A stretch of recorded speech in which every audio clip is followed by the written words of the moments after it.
ओम नमोर्यंताणं नमो सिद्धाणं नमो आर्याणं नमो वज्रायणं नमो लोहे सव्वत्साहुणं मंगलं भगवान् वीरो मंगलं गौतमो गणी मंगलं कुन्दकुन्दार्यो जैनधर्मोऽस्तु मंगलम् ओंकार बिंदु संयुक्तं नित्यं जायन्ति योगिनः कामदं मोक्षदं चैव ओंकाराय नमो नमः। अहोपकार जिनवरनो कुंदनो ध्वनि दिव्यनो जेन कुंद ध्वनि आप्या आहो आ गुरु कहाननो तुझ ज्ञान ध्यान नो रंग अमया दर्श रहो ओ शिव पद तक तुझ संग माता हाथ ग्रहो।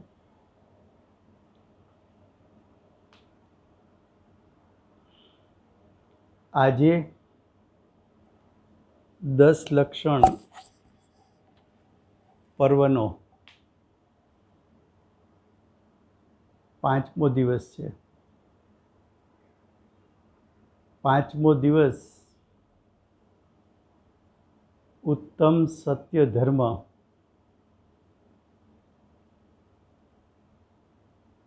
તરીકે ઓળખાય છે। આજના દિવસે ઉત્તમ સત્ય ધર્મની આરાધના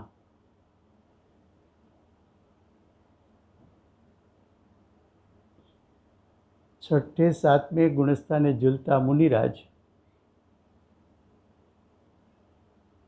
જેમને સમ્યક દર્શન સમ્યક જ્ઞાન સમ્યક ચારિત્રની પ્રગટતા થઈ છે, વન જંગલમાં રહે છે,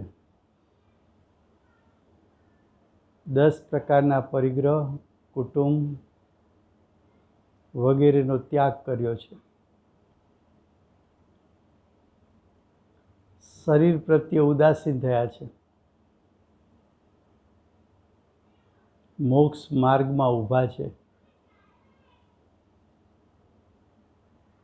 પરિપૂર્ણ મોક્ષ દશા પ્રગટ કરવા માટે પુરુષાર્થ કરે છે। એવા મુનિરાજ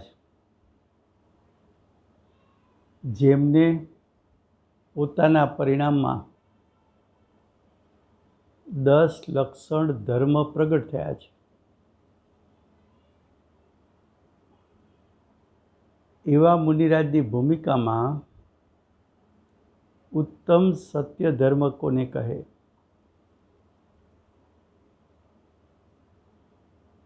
તો કે જે મુનિરાજે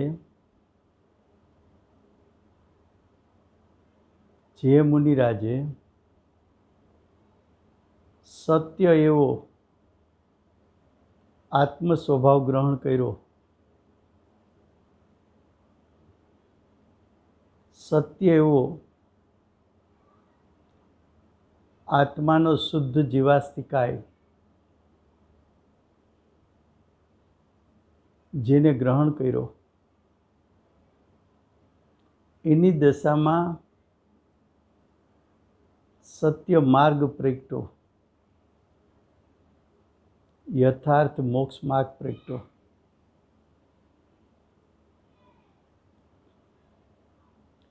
અનાદિકાળથી ચાલ્યો આવતો સંસાર પરિપૂર્ણપણે નાશ થવાની તૈયારીમાં છે। એવા મુનિરાજ એ ખરેખર તો આત્મધ્યાનમાં મસ્ત રહેવા માગે છે। સત્ય એવું આત્મ સ્વભાવ એને ગ્રહણ કરી એમાં સ્થિર રહી પોતાના પરિણામમાં રહેલ બાકી રહેલ કસાય નો કસાય એનો નાશ કરી રહ્યા છે.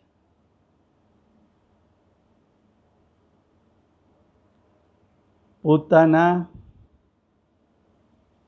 આત્મ સ્વભાવને ગ્રહણ કરવો એ ખરેખર સત્ય ધર્મ છે. એવા મુનિરાજ ધ્યાનસ્થ અવસ્થા છૂટે અને સવિકલ દશામાં આવે તો સૌ પ્રથમ તો મુનિરાજ મૌન ધારણ કરે છે.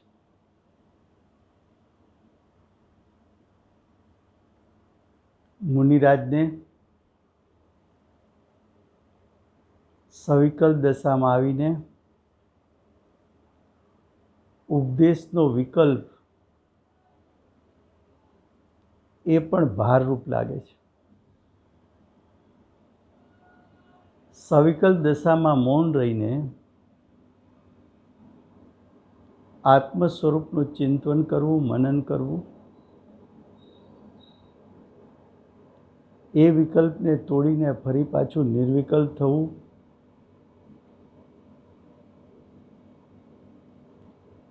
એવી ક્રિયા મુનિની ભૂમિકામાં યોગ્ય છે. હવે જો મુનિરાજ મૌન છોડે તો મુનિરાજ સત્ય કથન કરે.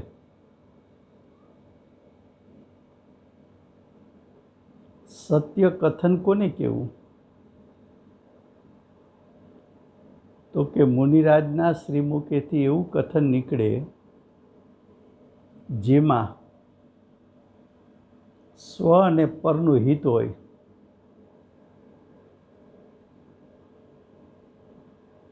મુનિરાજના વચન અમૃત સમાન મિષ્ટ હોય.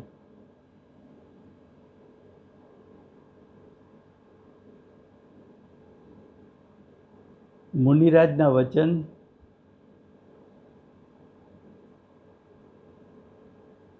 વિતરાગતાની સાથે હોવાથી આત્માના અનુભવથી રસબસતા વચનો હોવાથી બીજા જીવોને પણ સત્ય ધર્મની પ્રાપ્તિ કરાવે.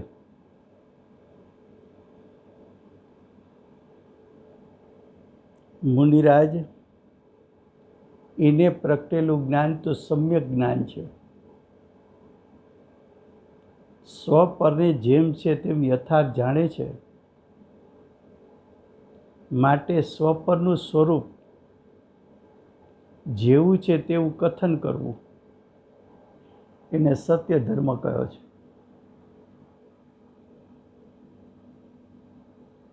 મુનિરાજના કથનમાં ક્યારેય એવું ન હોય કે આત્મા પરના કાર્ય કરી શકે. મુનિરાજના કથનમાં એવું ન હોય શુભ ભાવથી ધર્મ થાય. મુનિરાજના કથનમાં ક્યારેય એવું ન હોય કે કર્મો જીવને સુખી દુઃખી કરી શકે છે.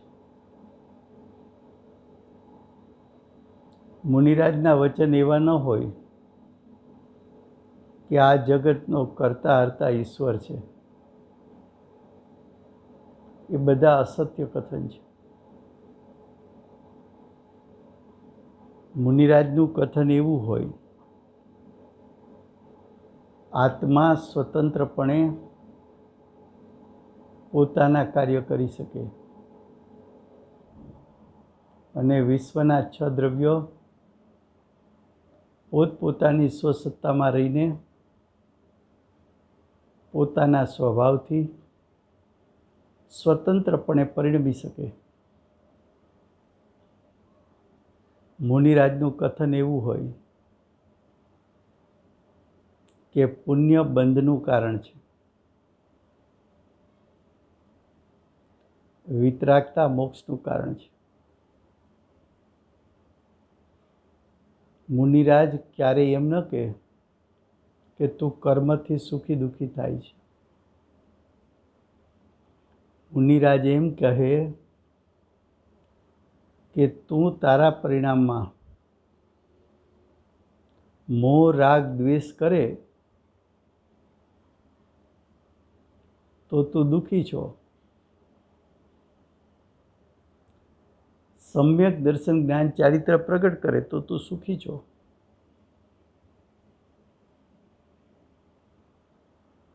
લૌકિક અપેક્ષાએ આપણે જેને સત્ય કહીએ છીએ એવા સત્યની અહીં વાત નથી. લૌકિકમાં ક્યારેય કોઈની પ્રાર્થના સભા હોય તો ક્યારેક લોકો બોલતા સાંભળવા મળે કે આ માણસ ક્યારેય પોતાના જીવનમાં ખોટું નથી બોલ્યા. એ લૌકિક વાત છે. જીવન દરમિયાન ખોટું ન બોલ્યા પણ જીવન દરમિયાન મિથ્યા દર્શન જ્ઞાન ચારિત્રનું સેવન કર્યું, જેનું ફળ અનંત સંસાર છે.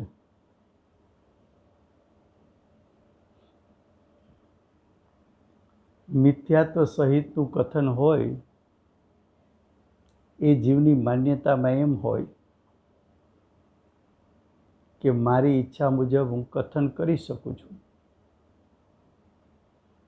એ માન્યતા જ અસત્ય છે. કેમ? શબ્દ એ ભાષા વર્ગણાનું કાર્ય છે. ભાષા વર્ગણા પૂતગલ છે. તું પૂતગલના કાર્ય કરી શકતો નથી. તું પૂતગલના કાર્ય કરી શકતો નથી. અને તું માને છે કે મારી ઈચ્છા મુજબ શબ્દ નીકળે.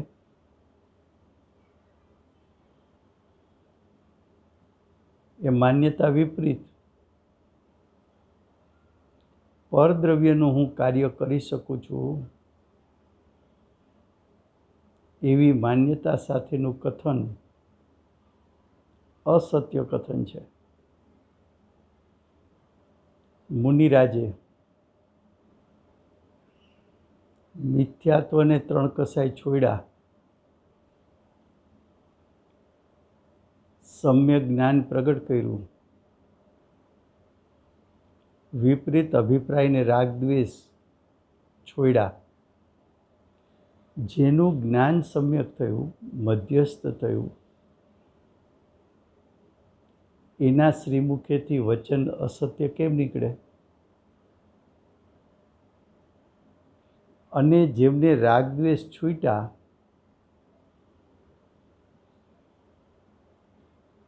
એને અસત્ય કથન કરવાનું ક્યાં રહે છે? અજ્ઞાની જીવો લૌકિક હિત માટે વ્યાપાર આદિમાં અસત્ય ને જૂઠા વચન કરે. મુનિરાજને તો એ કંઈ છે નહીં.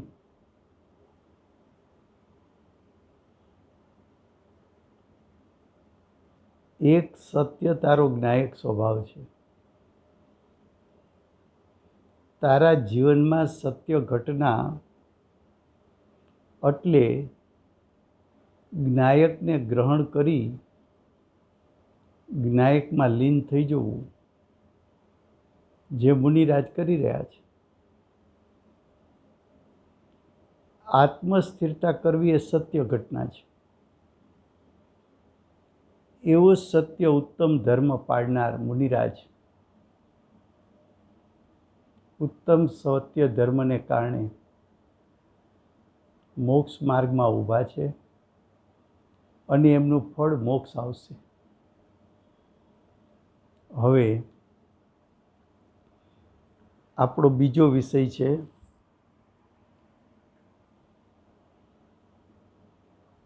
સુડતાલીસ શક્તિ. આત્મામાં શક્તિ તો અનંત છે. આત્મામાં શક્તિ તો અનંત છે. અનંત શક્તિમાંથી પ્રયોજનભૂત 47 શક્તિ એનું વર્ણન વર્તમાન કાળનું સર્વોત્કૃષ્ટ આગમ, જેમની રચના વર્તમાન કાળના મહાસમર્થ આચાર્ય કુનકુંદાચાર્ય દેવે કરી.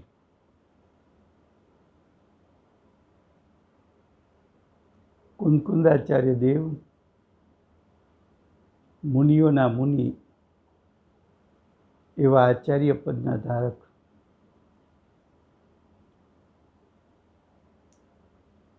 આત્મામાંથી પ્રચુર સ્વસંવેદન કરીને જેમને મિથ્યાત્વ ત્રણ કસાઈનો નાશ કરી નાખ્યો છે. રુધિધારી મુનીશ્વર છે.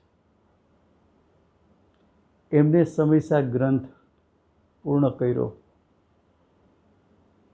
પછી અમૃતચંદ્રાચાર્ય દેવે 1000 વર્ષ પછી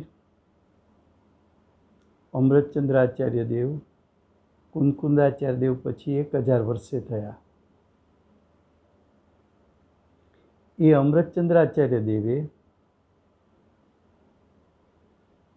કુનકુંદાચાર્ય દેવના સમયસાર આદિ 3 આગમની ટીકા રચી. એમાં આ સમયસારની પણ ટીકા રચી. ટીકા તો રચી પણ શાસ્ત્ર પૂર્ણ થયું. કુનકુંદાચાર્ય દેવ રચિત શાસ્ત્ર પૂર્ણ થયું. પછી અમૃતચંદ્રાચાર્ય દેવે એક પરિશિષ્ટ અધિકાર લખ્યો. એ પરિશિષ્ટ અધિકારમાં અનેકાંતનું સ્વરૂપ 2 પ્રકારે વર્ણવ્યું. આત્મા અનંત ધર્માત્મક છે એવું આત્માનું અનેકાંત સ્વરૂપ, અને આત્મા અનંત શક્તિવાન છે એવું આત્માનું અનેકાંત સ્વરૂપ. જો પરિશિષ્ટમાં પ્રથમ આત્મા અનંત ધર્માત્મક છે એનું વર્ણન કર્યું. ત્યાર પછી આત્મા અનંત શક્તિવાન છે એનું વર્ણન શરૂ કરે છે. 263 નંબરનો શ્લોક છે. તેના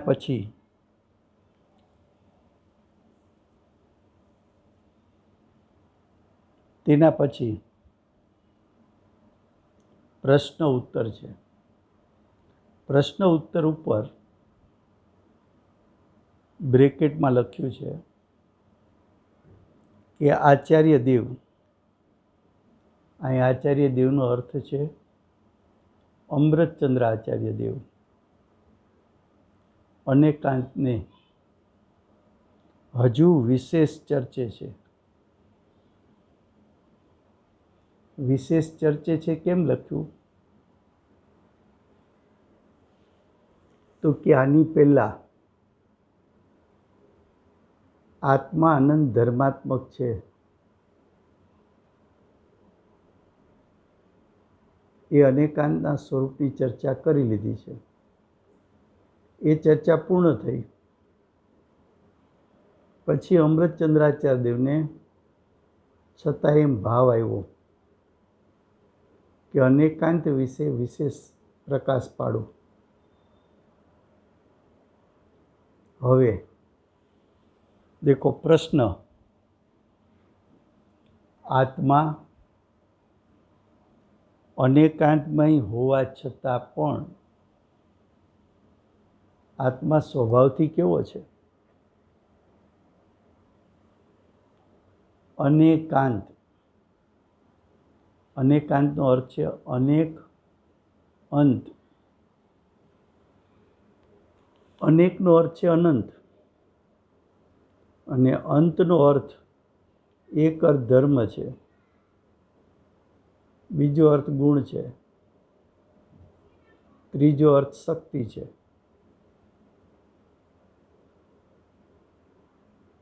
ગુણ અને શક્તિ વચ્ચે કોઈ અંતર નથી. ગુણ પણ કહેવાય, શક્તિ પણ કહેવાય. અહીંયા ગુણ અને શક્તિ એક અર્થમાં લીધી છે. તો આત્મા અનંત ગુણાત્મક છે, અનેકાંત એટલે અનેક અંત. અનેક અંતનો અર્થ અનંત શક્તિ. તો આત્મા અનંત શક્તિવાળો હોવા છતાં આવું અનેકાંત સ્વરૂપ આત્માનું ક્યારથી છે? તો કે અનાદિકાળથી છે, કોઈએ કર્યું નથી. અનાદિથી અનંતકાળ જે દ્રવ્ય ટકે એને કરે કોણ? આત્માનો વિશ્વમાં કોઈ કરતા નથી. વિશ્વના એક પણ દ્રવ્યનો કોઈ કરતા નથી. 6 દ્રવ્ય અનાદિકાળથી છે, અનંતકાળ સુધી રહેવાના છે. 6 દ્રવ્યનું સત, 6 દ્રવ્યનું અસ્તિત્વ, 6 દ્રવ્યની વિદ્યમાનતા, 6 દ્રવ્યનું હોવાપણું 3 કાળમાં ક્યારેય નાશ પામે એમ નથી. એવો આત્મા અનાદિથી અનેકાંત સ્વરૂપ છે. કોઈએ આત્માને અનેકાંત બનાવવાનો નથી. સહજ સ્વભાવથી છે. શું કહે છે? કે આત્મા અનેકાંતમય હોવા છતાં પણ અહીં કહેતા સમયસાર શાસ્ત્રમાં તેનો જ્ઞાન માત્રપણે કેમ વ્યપદેશ કરવામાં આવે છે? શું કહ્યું? આ સમયસાર શાસ્ત્રમાં આત્મા અનેકાંત હોવા છતાં આખાએ સમયસાર શાસ્ત્રમાં આત્મા જ્ઞાન માત્ર પણ કેમ વ્યપદેશ, વ્યપદેશ એટલે કથન, શા માટે આખાએ સમયસારમાં કુંદકુંદાચાર્ય દેવે આત્મા જ્ઞાન માત્ર સ્વભાવી છે, જ્ઞાન માત્ર સ્વભાવી છે, જ્ઞાન માત્ર સ્વભાવી છે, જ્ઞાન માત્ર સ્વભાવી છે એમ ઢંઢેરો પીટીને શા માટે કહ્યું? ऐसा क्यों कहा? तो क्या देखो ब्रैकेट में लिखा है आत्मा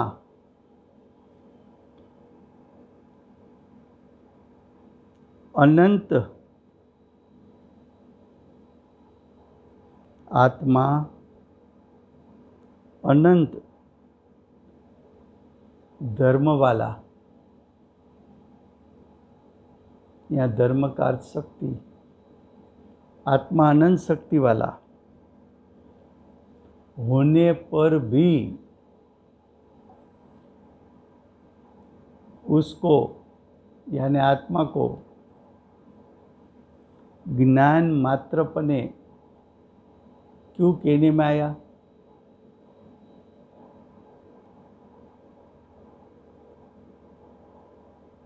आप उसको ज्ञान मात्र कहेंगे तो उसके अनंत धर्म का तो निषेध आ गया।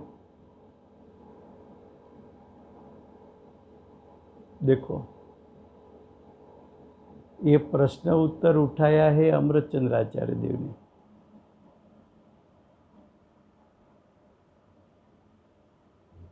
वो प्रश्न उत्तर ऐसा उठाया है कि भविष्य में किसी भी शास्त्र का अभ्यास करने वाले को ऐसा प्रश्न उठ सकता है, ऐसा प्रश्न हो सकता है।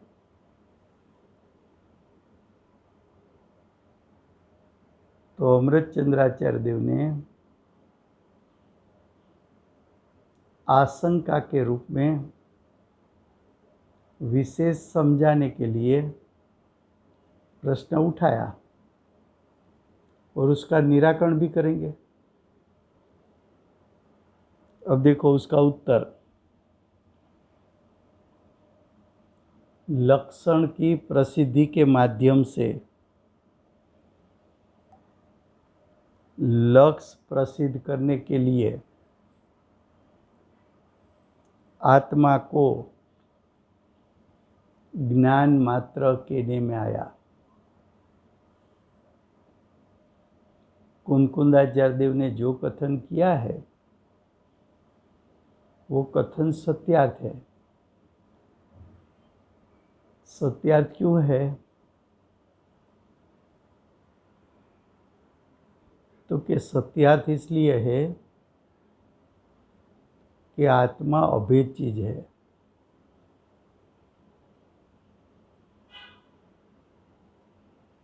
आत्मा अभेद है, अनंत गुणात्मक है, अनंत शक्तिवान है।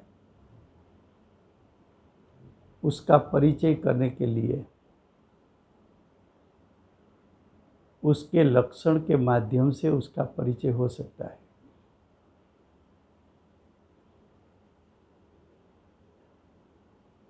जैसा हमने दृष्टांत दिया था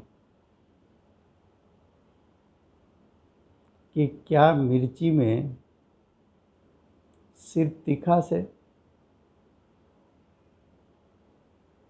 और क्या उसमें अनंत गुण नहीं है, सिर्फ इसमें रस गुण है। स्पर्श रस गंध वर्ण सब उसमें दिखने में तो आता है, फिर भी मिर्ची का लक्षण तीखास क्यों बताया? तो कि तीखास उसका असाधारण लक्षण है, ऐसा लक्षण दूसरे में नहीं है।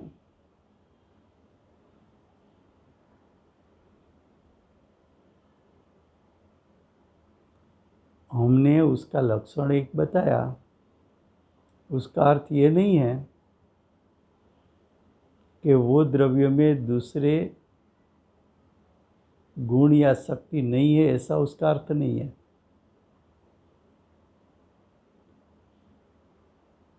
लेकिन तुझे मिर्ची की पहचान करनी है तो किस लक्षण के माध्यम से मिर्ची की पहचान आसानी से हो सकती है, उसको देखकर हमने कहा तीखी वो मिर्ची, लेकिन तूने पकड़ लिया कि मिर्ची में सिर्फ तीखास है, तो कैसा नहीं है। उसी प्रकार आत्मा की पहचान करनी है तो आत्मा के अनंत गुणों में से सिर्फ एक ज्ञान गुण ऐसा है जो वेदन में भी आता है और जान भी सकता है।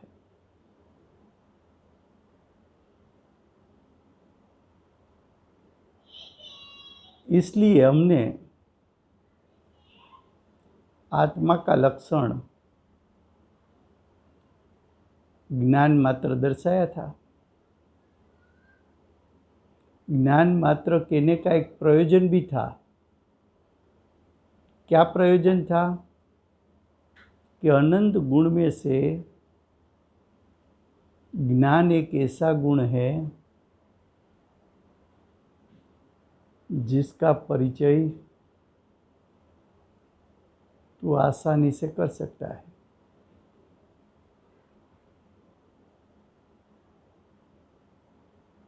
तो जो जान सकता है और वेदन में आ सकता है, इसलिए हमने उसको लक्षण कहा और ये लक्षण के माध्यम से लक्ष्य की प्रसिद्धि, लक्ष्य की ओळख, लक्ष्य तक पहुंचना आसान हो जाता है। इसलिए आत्मा को ज्ञान मात्र, आत्मा ज्ञान मात्र है, ऐसा कथन किया। ऐसा कथन किया वहाँ आत्मा का लक्षण ज्ञान है, क्योंकि ज्ञान आत्मा का असाधारण गुण है। अन्य द्रव्यों में ज्ञान गुण नहीं है। तो जो अन्य द्रव्य में नहीं है ऐसा लक्षण हमने बताया। इसलिए ज्ञान की प्रसिद्धि के द्वारा लक्ष्य की यानी आत्मा की प्रसिद्धि हो सकती है। ये पहले प्रश्न का उत्तर दिया। अब दूसरा प्रश्न, लक्षण की प्रसिद्धि का प्रयोजन क्या है? आप पहले लक्षण बताएंगे, फिर लक्षण को छुड़ाकर लक्ष्य तक तो ले जाने वाले हो, तो लक्षण बताने की जरूरत क्या है? डायरेक्ट लक्ष्य बता दो ना।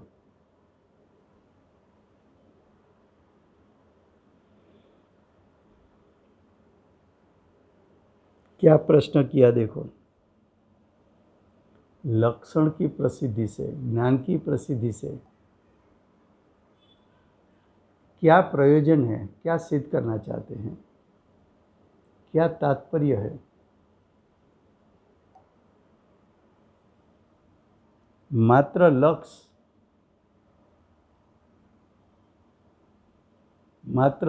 प्रसिद्ध करने योग्य है।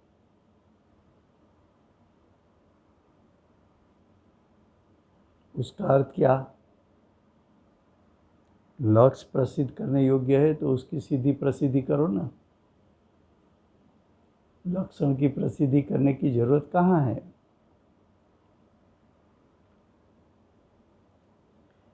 ब्रैकेट में उसका अर्थ किया। क्या अर्थ किया? इसलिए लक्षण को प्रसिद्ध किए बिना लक्ष्य आत्मा है तो आत्मा को ही प्रसिद्ध करिए। उसको डायरेक्ट क्यों प्रसिद्ध नहीं करते हो? उसका उत्तर,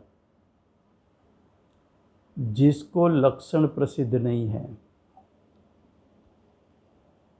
जो लक्षण को ही नहीं जानता, जिसको मालूम ही नहीं है कि मिर्ची तीखी होती है, स्पाइसी होती है, मालूम ही नहीं है। वो मिर्ची की पहचान कैसे करेगा?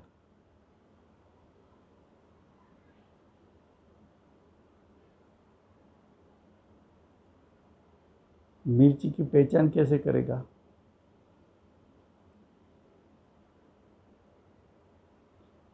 देखो,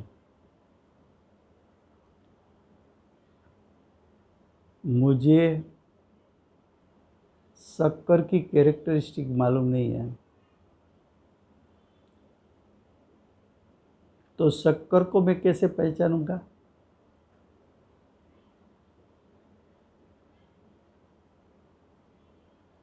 ये सोना है कि ये अन्य धातु है? सोना मुझे चेक करना ही नहीं आता है, सोने के लक्षण का मुझे परिचय भी नहीं है, तो मैं कैसे कह पाऊंगा कि ये सोना है? ऐसा होता है ना जीवन में। कोई नए देश में जाओ, अगर नया फ्रूट भी देखो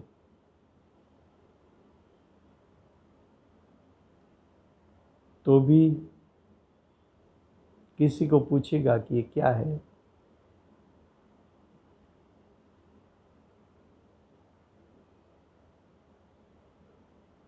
दूसरा कहेगा कि ये फ्रूट है, तो इतना मालूम पड़ा कि ये खाने की चीज़ है।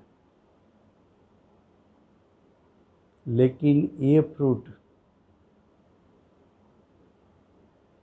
उसका स्वाद कभी लिया नहीं, उसके स्वाद से परिचित नहीं, तो वो फ्रूट को वो पहचानेगा कैसे?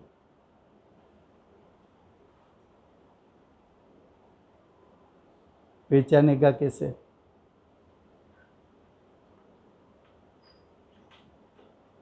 मालूम पड़ता है।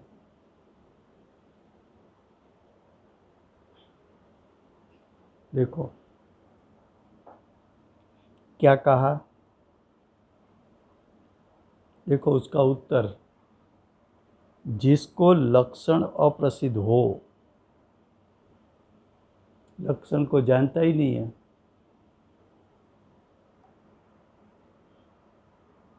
अप्रसिद्ध का अर्थ लक्षण से परिचित नहीं है, लक्षण का स्वरूप जानता नहीं है। जिस द्रव्य की पहचान करनी है, जिस सब्सटेंस को उसका परिचय करना है, उसका स्वभाव कैसा है, वो जानता नहीं है, उसकी पहचान करेगा कैसे? आत्मा की एक एक शक्ति उसका स्वभाव है। आत्मा में स्वभाव तो अनंत है। तूने कभी ऐसा स्वरूप सुना भी नहीं होगा कि तेरे आत्मा की बात चलती है। तेरा आत्मा अनंत स्वभावी है, ऐसा कभी सोचा है? तूने कभी तेरे आत्मा की महिमा की है? तूने कभी भी तेरे आत्मा के स्वरूप को जानने की कोशिश की है?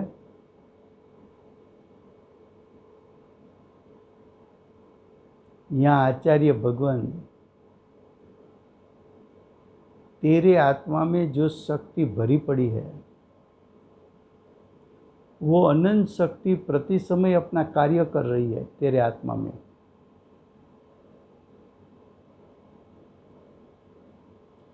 तू उसका ख्याल करे कि न करे, वो तो अपना कार्य कर रही है। सब शक्ति, सब शक्ति का प्रति समय परिणमन हो रहा है।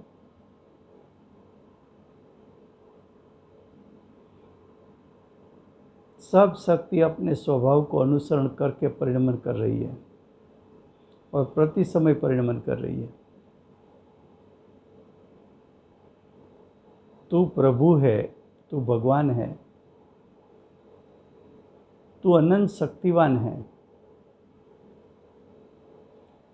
तू पामर नहीं है, तू सिद्ध समान है।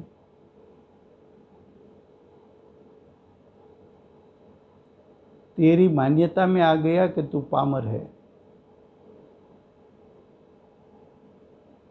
बाहर में बर्तन लेके मांगने के लिए निकला है। मुझे कोई $5,000 दो, $10,000 दो।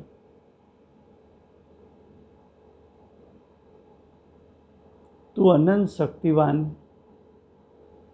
अनंत शक्ति से भरा हुआ पदार्थ, विश्व का तू स्वतंत्र पदार्थ। तू एक समय में 3 काल 3 लोक को जाने वाला,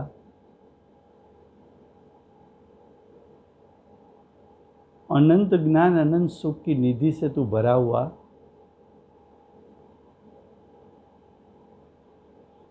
तेरी एक एक शक्ति बेहद सामर्थ्य वाली, अनंत सामर्थ्य वाली।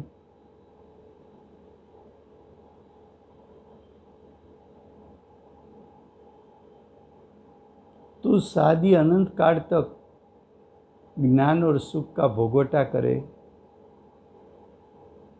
तो भी तेरा सामर्थ्य में एक अंश मात्र कमी नहीं आती है। ऐसा कोई अजब गजब का तेरा स्वरूप।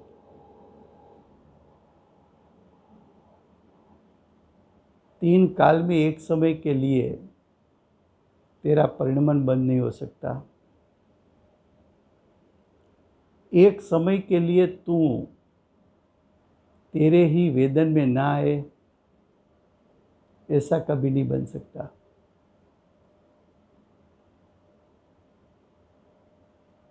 तेरा ज्ञान स्वभाव एक समय में 3 काल 3 लोक को जाने, ज्ञान की सिर्फ एक समय की पर्याय,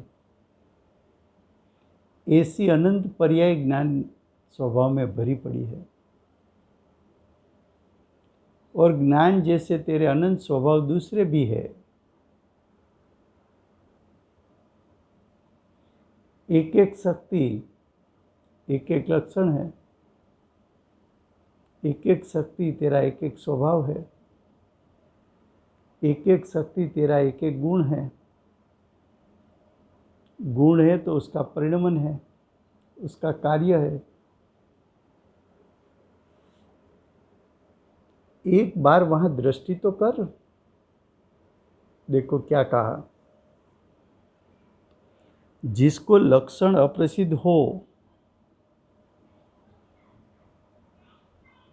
अर्थात जो लक्षण को जानता नहीं हो, वो अज्ञानी जीव लक्ष्य को कैसे प्रसिद्ध करेगा? लक्ष्य यानी आत्मा को कैसे प्रसिद्ध करेगा? जिसको लक्षण प्रसिद्ध होता है वही लक्ष्य को प्रसिद्ध कर सकता है। अज्ञानी को पहले हम लक्षण दिखाते हैं। आत्मा के लक्षण अनंत, उसमें से शब्द के माध्यम से हम कह सके ऐसे 47 लक्षण यहाँ बताएंगे। एक एक लक्षण लक्ष्य तक ले जा सकता है। एक एक शक्ति के माध्यम से लक्ष्य ऐसा शक्तिवान तू ग्रहण कर सकता है, उसकी प्राप्ति कर सकता है।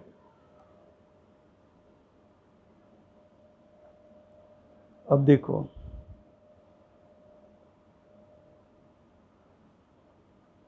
बाद में बताया कि लक्षण और लक्ष्य अभेद होते हैं। लक्षण से लक्ष्य भिन्न नहीं होते। आत्मा की अनंत शक्ति जो लक्षण है, वो सब अनंत शक्ति आत्मा में अभेद है। उसका स्वरूप कैसा है वो अभी आगे आएगा।